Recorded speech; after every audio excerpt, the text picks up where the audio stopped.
Lots of people pass through my gate and don't even say good morning. They think I'm only here to open the gate. They have no idea that in the middle of the night, I travel to places my paycheck could never afford with my drawings. I'm 64 years old, and for the last 19 years, I've been disappearing in plain sight. I work the night shift as a security guard in a residential building downtown. I sit in a booth that's about 8 feet by 6 feet. There's a counter with a logbook nobody reads, a chair that squeaks when I shift my weight, 4 security monitors stacked on a metal shelf, and a window that faces the street. The fluorescent light overhead hums all night. By 3 in the morning, that hum crawls inside your skull and stays there. The air smells like stale coffee and whatever cleaning spray the day guy uses too much of. There's a gate button on the wall, red plastic worn smooth from years of pressing. That button is my whole job, as far as most people are concerned.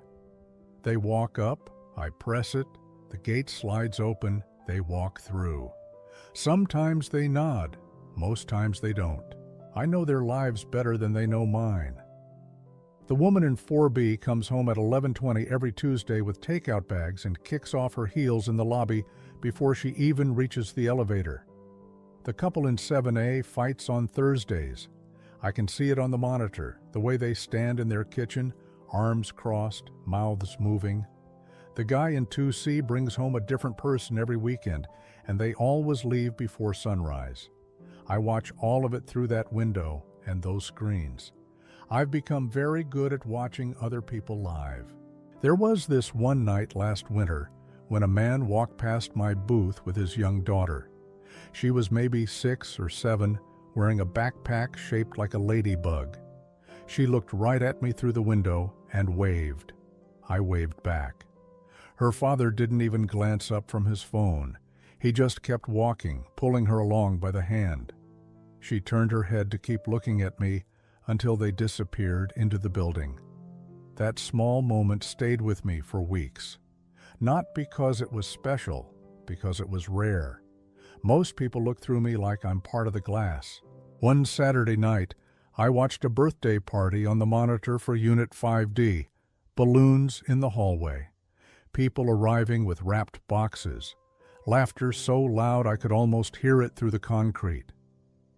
I sat in my booth with a thermos of tea that had gone cold hours ago and watched them celebrate someone I'd never meet. The party went until 2 in the morning. When the last guest left, I pressed the gate button to let them out, and they walked past my window without seeing me. I went back to my chair and realized I'd been holding my breath. I should have gone home that night. My shift had ended at midnight, but the guy who was supposed to relieve me called in sick, and they asked if I could stay. I said yes. I always say yes. Not because I need the extra hours, because the booth had become easier than going home. At home, there's an empty apartment and a television I watch until I fall asleep. At least in the booth, there are people. Even if they don't see me, I can see them. I told myself that was enough. That watching was a kind of living. But it wasn't. And somewhere around year 15, I started to understand that. I started drawing in the booth about 6 years ago. I'd always sketched a little when I was younger, nothing serious, just doodles in school notebooks. But one slow night, I found an old pencil in the desk drawer and started drawing on the back of an incident report form. I drew the gate, then the street. Then I drew something I'd never seen in person. I drew the Golden Gate Bridge. I'd seen it in photographs, in movies, and I knew the shape of it, the towers, the cables, the way it sits in the fog. I spent 3 hours on that drawing, and when I finished, I felt something I hadn't felt in years. I felt like I'd gone somewhere. After that, I couldn't stop.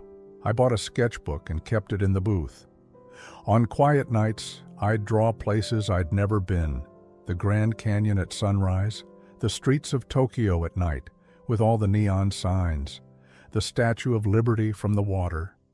I'd look at reference photos on my phone during breaks and then draw from memory during my shift. It wasn't about being good at it. It was about leaving, not physically. But in my head, I wasn't in that booth anymore.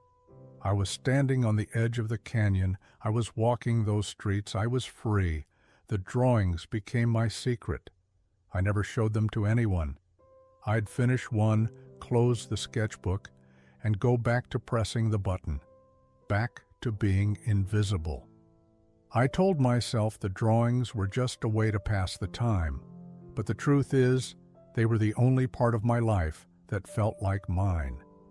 Then one night, a kid saw them. It was a Tuesday, around 10:30. A boy from Unit 3F came down with his mother. He was maybe 9 years old. While his mother checked her mailbox, he wandered over to my window. I'd been drawing.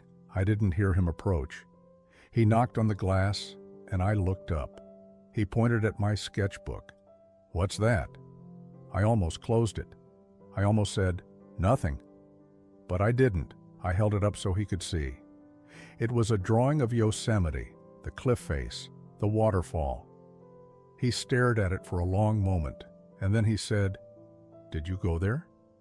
I shook my head. "No, I just draw it." He nodded, serious.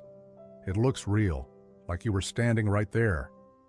His mother called him, and he left. But something in me shifted. He didn't laugh. He didn't ask why I was wasting my time. He just saw it. He saw me, and he treated what I'd made like it mattered. I went home that night and couldn't sleep. I kept thinking about his question. "Did you go there?" The answer was no. I'd never gone anywhere. I'd spent 19 years in a booth, drawing places I was too scared to visit. I'd convinced myself that drawing them was enough, that imagining was the same as doing. But it wasn't. The drawings were another cage, a safer one. Because if I never went, I'd never fail. I'd never be disappointed. I'd never have to face the possibility that the real places wouldn't live up to what I'd imagined.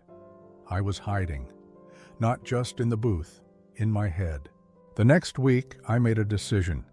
I wasn't going to quit my job. I wasn't going to pack a bag and fly across the world. But I was going to stop pretending that drawing was the same as living. So I started small. I took a bus to the coast on my day off. It was an hour ride. I walked on the beach for 2 hours, took a photo of the cliffs, and came home. That weekend, I sketched those cliffs from my photo. It felt different. I'd been there. I'd stood in the wind. I'd smelled the salt. The drawing wasn't an escape anymore. It was a memory. I started doing that every week. I'd pick a place I could reach, a park I'd never visited, a neighborhood I'd only seen from the bus, a hiking trail an hour outside the city. I'd go, I'd take a photo, and later I'd draw it. I wasn't traveling the world, but I was leaving the booth, and that mattered more than I thought it would. I also started putting aside $20 from every paycheck into an envelope I keep in my kitchen drawer. It's not much, but in a year, it'll be enough for a short trip. Maybe I'll actually see the Golden Gate Bridge. Maybe I won't. But I'm not waiting anymore for the perfect time or the perfect amount of money. I'm just going. And I started saying hello first. That was the hardest change. For 19 years, I waited for people to acknowledge me. Most didn't. But now, when someone walks past my window, I say good morning. Good evening. How are you? Some people ignore me. Some look surprised. But a few have started saying it back. Last month, the woman from 4B stopped and asked how my night was going. We talked for maybe 3 minutes. It wasn't much. But it reminded me that I'm not just the booth. I'm a person who happens to work here. I still draw. I still sit in that same booth under that same humming light. But I don't disappear anymore. I show my sketches to people now, not everyone, just one person a week. Sometimes it's a coworker. Sometimes it's a tenant who stops to chat. I'm not looking for praise. I'm looking for connection, for proof that what I make and who I am can be seen. Do you have something like that? Something you do in private because you're scared of what people will think? Something you've convinced yourself is enough, even though you know it's not? I spent 6 years drawing places I'd never been, telling myself I was traveling. But I was just sitting still. And I think a lot of us do that. We find safe ways to dream, ways that don't require us to risk anything. And then we wake up one day and realize we've spent years preparing for a life we never actually lived. I'm 64. I've worked nights for 19 years. I still press the gate button. I still watch people come and go. But I don't accept being only that anymore. I'm the guy who draws, the guy who takes the bus to the coast, the guy who says hello, the guy who's saving up for a trip.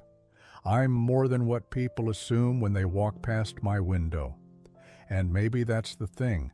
People will always see you however they need to. They'll reduce you to your function.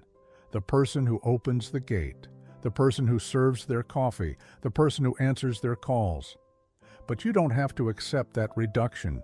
You can be more. Not by quitting your job or changing everything, just by refusing to disappear. By doing one small thing that's yours. By showing one person what you made. By going somewhere, even if it's just an hour away. The booth is still small. The light still hums. The gate still opens and closes. But my life is bigger now, not because I left, because I stopped pretending that staying still was the same as being safe. They still think I'm only here to open the gate. But I know different, and that's enough.